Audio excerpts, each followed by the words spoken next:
बिस्मिल्लाहिर्रहमानिर्रहीम। हम democracy, election, vote, parliament और सिविल राइट्स के नए वीलॉग के साथ हाजिर हैं। हमारा आज का टॉपिक ऑफ डिस्कशन भी इंडस वाटर ट्रीटी की मुअत्तली के बारे में है। हम इसको कनेक्ट करेंगे सिविल राइट्स के साथ।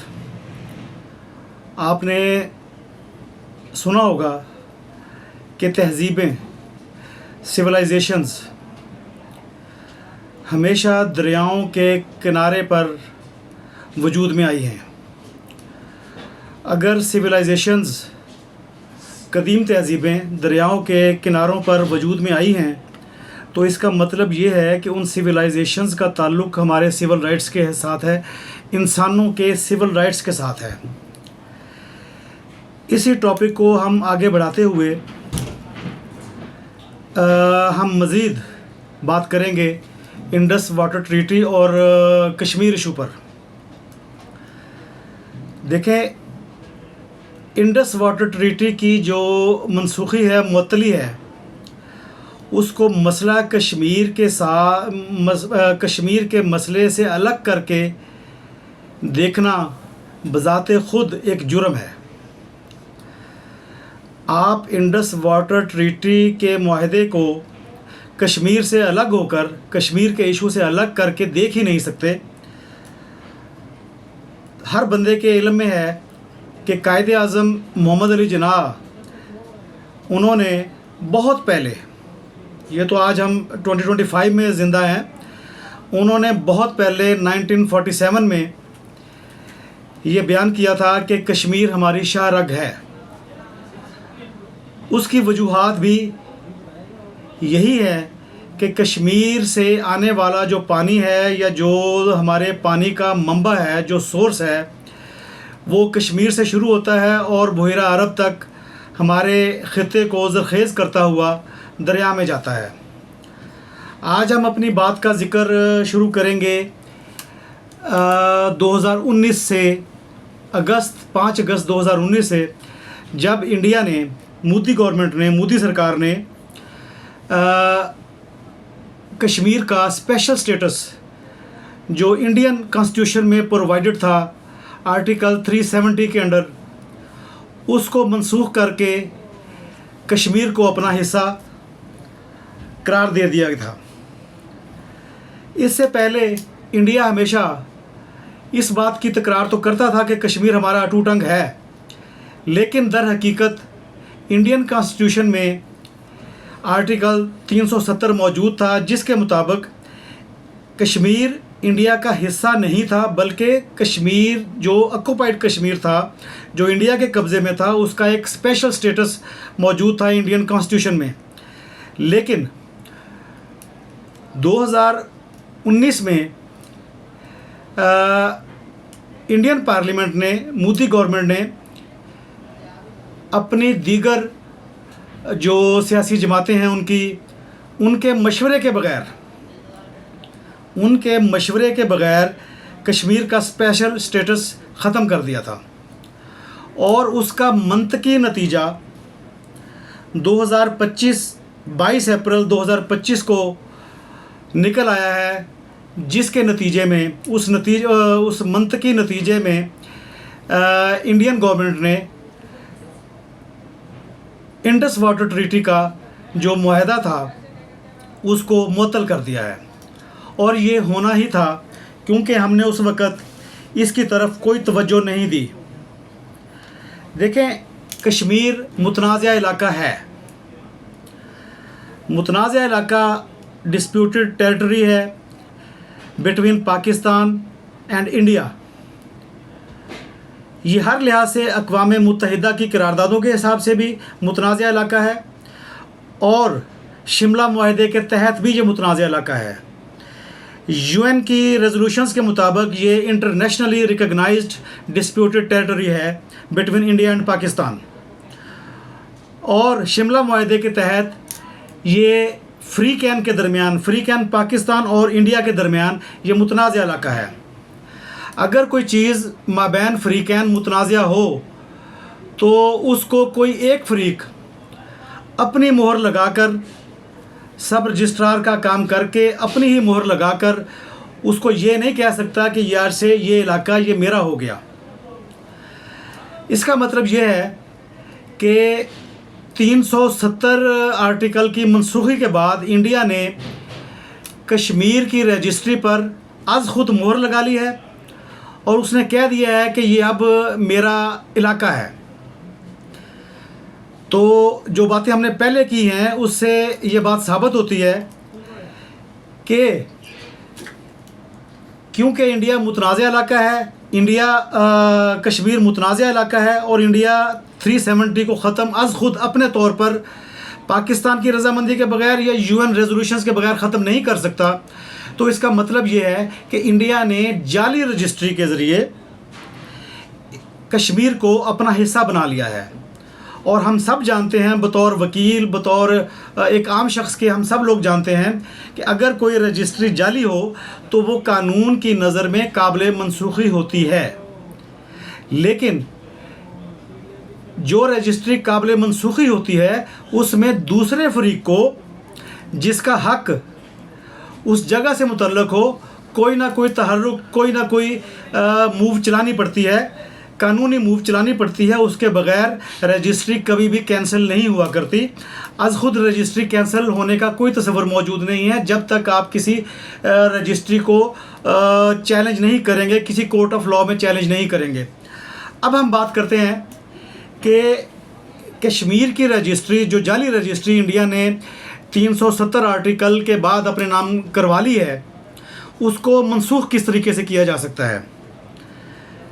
देखें, सबसे पहला फोरम तो उसका बनता है यूनाइटेड नेशंस, कि यूनाइटेड नेशंस में हम ऐसी मूव चलाएं जिसमें हम ये बताएं कि जनाब इंडिया जाली रजिस्ट्री की बुनियाद पर कश्मीर के मुतनाज़ा हिस्से पर जो उसके कब्ज़े में है उसको उसने अपना हिस्सा करार दे दिया है जिसका इंडिया को कोई हक नहीं पहुंचता।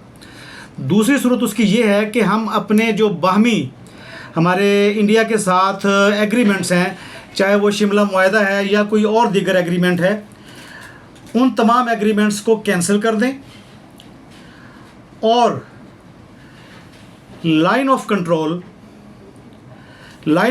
का मतलब ये है कि जिस पोर्शन पर इंडिया काबिज़ है वो उनके कंट्रोल में है कश्मीर के, और जो कश्मीर का हिस्सा पाकिस्तान के कंट्रोल में है वो पाकिस्तान की रियासत के कंट्रोल में है। इसको हम लाइन ऑफ कंट्रोल कहते हैं। लेकिन इंडिया ने 370 आर्टिकल के ज़रिए जो जाली रजिस्ट्री बनाई है उसके तहत उसने इस लाइन ऑफ कंट्रोल को इंटरनेशनल बॉर्डर डिक्लेयर कर दिया है। हम यहाँ पर अपना केस बिल्टअप कर रहे हैं कि इसको दोबारा लाइन ऑफ कंट्रोल बनाने के लिए इंडिया का जो पॉइंट ऑफ व्यू है कि ये हमारा इंटरनेशनल बॉर्डर है, इस कंसेप्ट को, इस तस्वुर को ख़त्म करने के लिए हमें जो बाहमी मुआहदे हैं, बाइलेटरल एग्रीमेंट्स हैं, चाहे वो शिमला मुआहदा है चाहे कोई और एग्रीमेंट है, उन तमाम एग्रीमेंट्स को ख़त्म कर देना चाहिए। उस सूरत में इंडिया मजबूर हो जाएगा कि दोबारा इसी कश्मीर के हिस्से को जिसको अब वो इंटरनेशनल बॉर्डर डिक्लेयर कर रहा है वो इसको लाइन ऑफ कंट्रोल कहने पर मजबूर हो जाएगा। हमने ये बात देखें, इंडिया ने आज तक जो कुछ भी किया है इसके हवाले, कश्मीर के हवाले से, वो उसने 2019 से 2025 के दरमियान किया है। पिछले पूरे 70 सालों में वो ये काम नहीं कर सका, लेकिन उसने 2019 से लेकर 2025 के दरमियान ये दो अहम, कश्मीर के हवाले से दो अहम मामलात उसने अपनी फेवर में कर लिए हैं और आज ख़ुद कर लिए हैं। एक कश्मीर इशू उसने 370 का जो आर्टिकल उसने ख़त्म किया है, उसने कश्मीर को अपना हिस्सा करार दे दिया है। दूसरा, अब उसने जो नया इशू जो सस्पेंशन की है अपना इंडस वाटर ट्रीटी की, वो उसने आज खुद कर लिया है। लेकिन उसने ये क्यों किया है इन 2019 से लेकर 2025 के दरमियान, उसकी वजूहात हम आपके साथ शेयर करते हैं। उसकी वजूहात में सबसे पहले बात तो ये चीज़ शामिल है कि जनाब पाकिस्तान में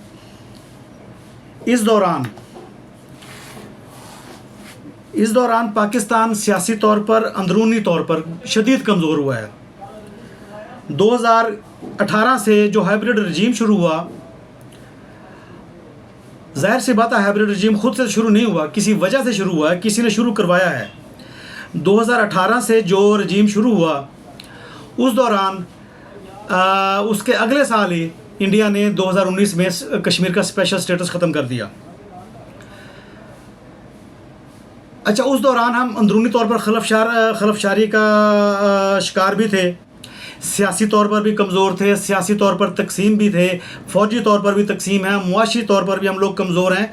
और इंडिया के लिए ये सबसे बेहतर मौका था कि वो हमारी कमज़ोरियों का फ़ायदा उठाए, और उसका हक़ बनता है, हम ये बात हमें माननी चाहिए कि ये उसका हक़ बनता है कि वो हमारी कमज़ोरियों का फ़ायदा उठाए।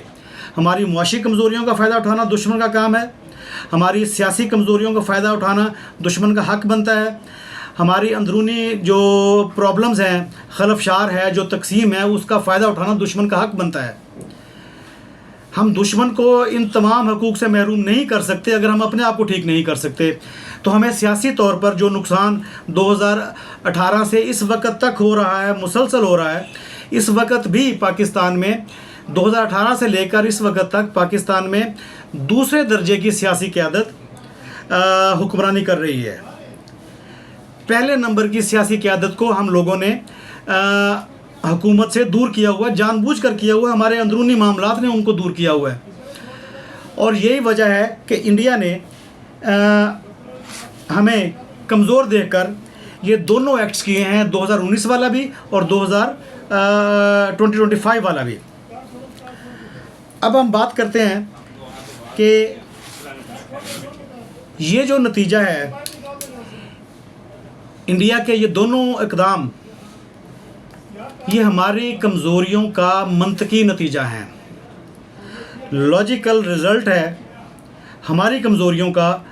ये पहलगाम वाक़े की वजह से ये सब कुछ नहीं हो रहा, ये इंडिया ने पहले से सोचा हुआ था, और इस वक्त हमारी अपनी कमज़ोरियों की वजह से ये सब कुछ हो रहा है। जैसे हम कहते हैं ना कि इंडस वाटर ट्रीटी की मुअत्तली 370 आर्टिकल की मनसूखी का हतमी नतीजा है, मंतकी नतीजा है। इसी तरीके से हमारी जो सियासी कमज़ोरियां हैं, हमारी जो क़यादत की सियासी कमज़ोरियां हैं, उनका भी ये मंतकी नतीजा है, और उसके ज़िम्मेदार कम अज़ कम अवाम नहीं हैं।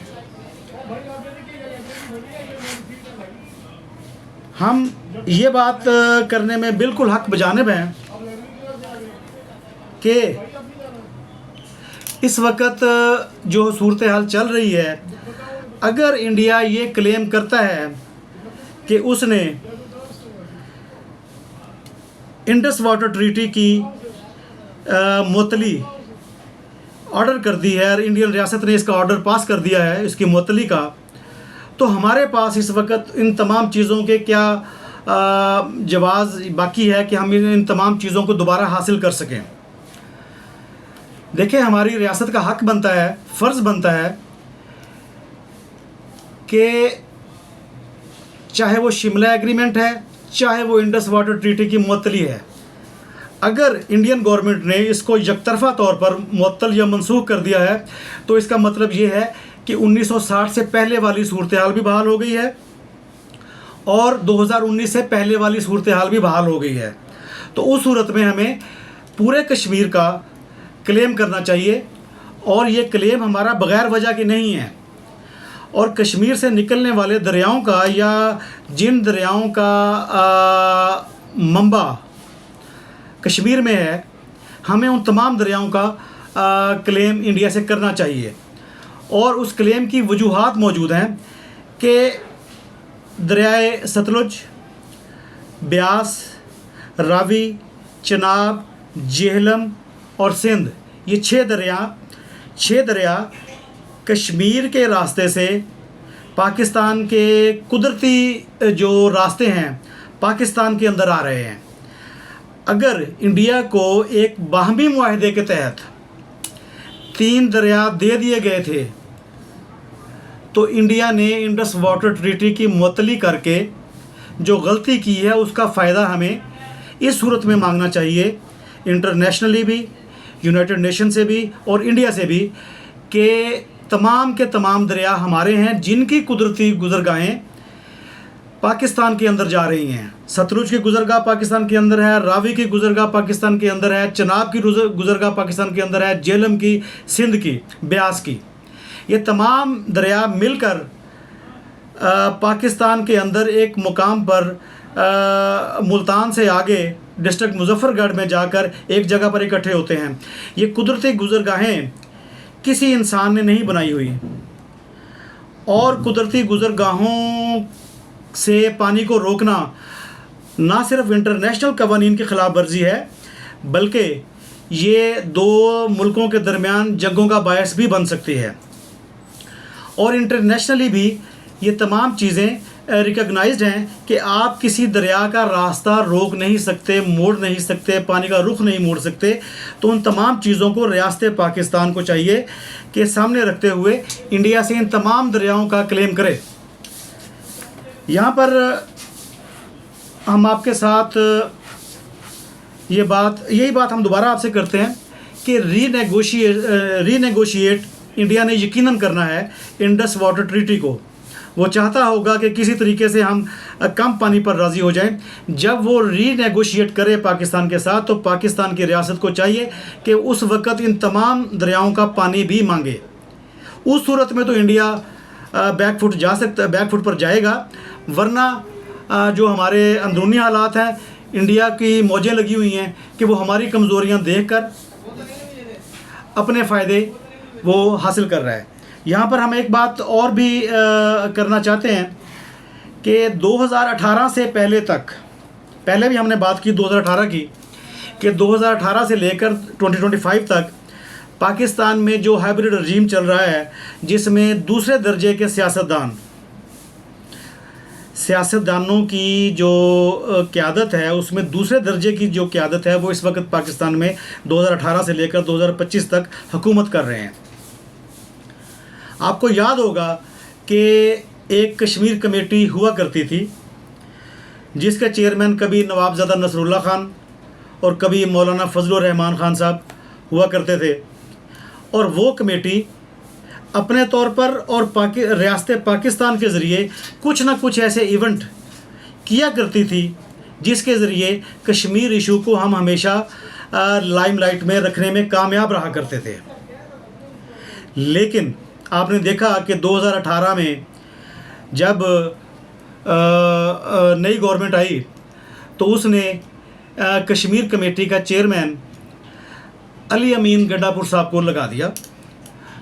वो एक नौजवान आदमी हैं और वो नौजवानों की तरह ही बातें करते हैं, नौजवानों की तरह ही सोचते हैं, नौजवानों की तरह ही गुफ्तगू करते हैं। उनकी गुफ्तगू में ना तो वो गहराई है जो मौलाना फजलुर रहमान की गुफ्तगू में हो सकती है, ना ही वो वज़ादारी है, ना ही उनके लहजे में वो एक हुक्मिया या जो बात कहनी चाहिए, एक असर कहना चाहिए, एक पुरअसर गुफ्तगू जो मौलाना फजलुर रहमान साहब कर सकते हैं, वो अली अमीन गंडापुर साहब की गुफ्तगू में नहीं हो सकती। लेकिन हमारी रियासत ने कश्मीर कमेटी का चेयरमैन अली अमीन गंडापुर साहब को लगा दिया। अब अली अमीन गंडापुर साहब उस दौरान जो कुछ या जो जलसों में जो ज़ुबान इस्तेमाल करते रहे हैं वो आप लोगों के सामने ही है। और कश्मीर के काज के लिए वो एक हमारे ख़्याल में हमारा ख़्याल गलत भी हो सकता है, वो एक नामुनासिब शख्सियत है। उनकी शख्सियत कश्मीर कमेटी का वज़न उठा नहीं सकती थी, लेकिन रियासत ने उनको कश्मीर कमेटी का चेयरमैन लगाया 2018 में। 2018 के बाद के जो वाक़यात हैं वो अब आप लोगों के सामने हैं कि हम लोग किस तरीके से इस चीज़ों को ढूंढ रहे हैं या देख रहे हैं या कर रहे हैं या इनको ठीक करने की कोशिश कर रहे हैं। तो हमें ये बातें सोचनी चाहिए कि जो रियासत के फ़राइज़ हैं वो रियासत सरअंजाम दे, जो अवाम के फ़राइज़ हैं वो अवाम सरअंजाम दे रही है। इस इशू को, मसला कश्मीर को उठाए बग़ैर, मसला कश्मीर को दोबारा ज़िंदा किए बग़ैर इंडस वाटर ट्रीटी का हल की मुअत्तली को ख़त्म करने का हल नहीं निकलेगा। ये रियासत को ये बात जहन में बिठा लेनी चाहिए। आखिर में हमारी आपसे गुजारिश है कि आप हमारे चैनल को सब्सक्राइब करें। अगर आपको हमारी वीडियो पसंद आए तो उसे लाइक और शेयर भी करें। Thank you very much.